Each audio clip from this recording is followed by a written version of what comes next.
বলুন। বিশ্ব মানবতাবাদের কবি, আমাদের প্রাণের কবি বিশ্ববরেণ্য রবীন্দ্রনাথ ঠাকুর, তিনি তার জীবন দর্শন কবিতায় বলেছেন, মরিতে চাহি না আমি সুন্দর ভুবনে, মানবের মাঝে আমি বাঁচিবারে চাই। এই সুন্দর পৃথিবীর রূপ রস বর্ণ গন্ধে ভরা, কেই এই পৃথিবী ছেড়ে চলে যেতে চায়। তবু আমরা যখন জন্মেছি, কবি বলেছেন, জন্মিলে মরিতে হবে, অমরকে কথা কবে, চিরস্থির কবে নীর হায় রে জীবন নদে। এই সুন্দর পৃথিবীর রূপ রস বর্ণ গন্ধে ভরা আমরা এখানে জন্মেছি। কবির কথা, এখানকার জলবায়ু, এখানকার রাস্তাঘাট, এখানকার সব কিছুকে নিয়ে, যোগাযোগ ব্যবস্থা সব নিয়েই আমাদের এই জীবন। আমরা হলদিয়া পৌরসভার অন্তর্গত ৮ নম্বর ওয়ার্ডের পক্ষ থেকে আমি অশোক কুমার গুড়িয়া, আমি বলতে চাই আমাদের যে উন্নয়ন, সে উন্নয়ন আরও অনেক বেশি করতে হবে। আমরা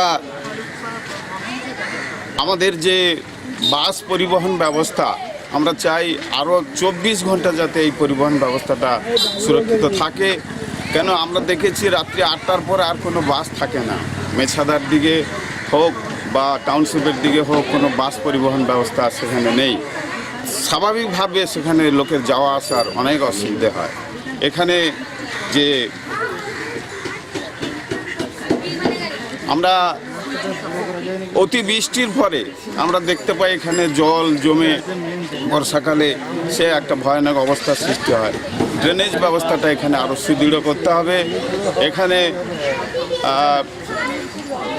এখানকার যে পয়ঃ প্রণালী ব্যবস্থাটা, সেটাও সুদৃঢ় নেই, তাকেও অনেক বেশি করে সুদৃঢ় করতে হবে।